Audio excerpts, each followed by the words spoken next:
Assalamualaikum warahmatullahi wabarakatuh. Perkenalkan, nama saya Muhammad Lutfi Abdul Hakim dengan NPM 233507141, Prodi Ilmu Politik, Fakultas FISIP Universitas Siliwangi. Di sini saya akan sedikit menjelaskan mengenai sistem pemerintahan di Zimbabwe. Zimbabwe adalah sebuah negara republik dengan sistem pemerintahan presidensial. Sistem semi presidensial dihapuskan dengan adopsi konstitusi baru setelah referendum pada 2013. Di bawah perubahan konstitusi pada 2005, Majelis Tinggi atau Senat dipulihkan. House of Assembly adalah majelis rendah parlemen. Pada tahun 1987, Mugabe merevisi konstitusi, menghapuskan jabatan presiden seremonial dan jabatan Perdana Menteri untuk membentuk presiden eksekutif sistem presidensial. Selama pemilihan parlemen tahun 1995, sebagian besar partai oposisi termasuk ZUM memboikot pemungutan suara, yang mengakibatkan partai yang berkuasa nyaris dibubarkan.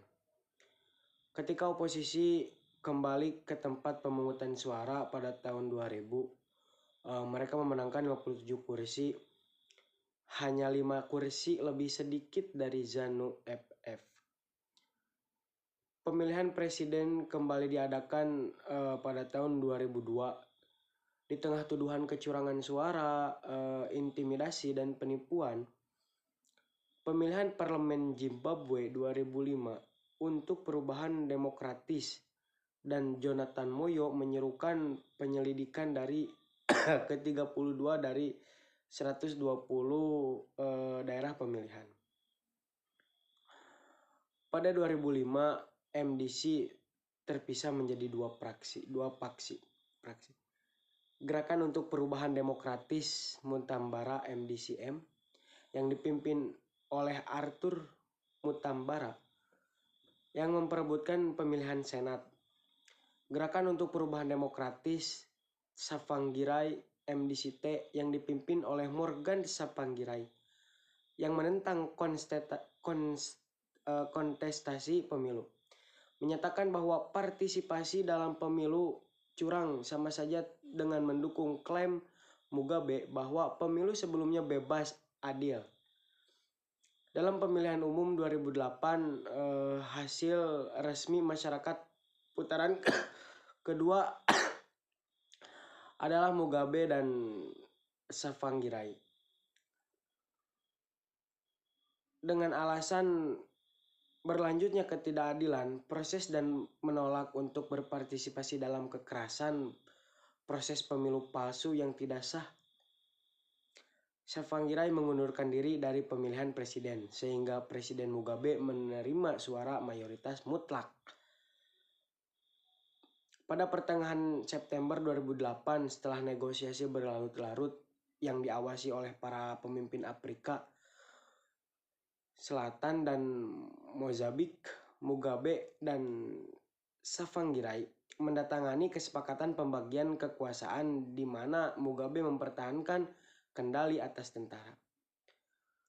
Negara-negara penyumbang mengambil sikap tunggu dan lihat, ingin melihat perubahan nyata yang dibawa oleh merger ini sebelum berkomitmen untuk menandai upaya pembangunan kembali yang diperkirakan memakan waktu setidaknya 5 tahun.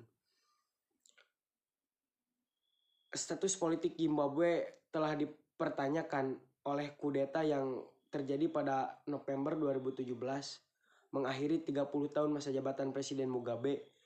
Emmerson Mnangagwa mengangkat sebagai presiden setelah kudeta ini secara resmi terpilih dengan 50,8% suara dalam pemilihan umum Zimbabwe 2018, menghindari putaran kedua dan menjadikannya presiden ketiga Zimbabwe. Pemerintahan telah menerima komentar negatif di antara warganya karena selalu mematikan internet di masa lalu di tengah unjuk rasa seperti yang direncanakan pada Juli 2020. Sekian yang bisa saya sampaikan. Mohon maaf banyak kekurangan.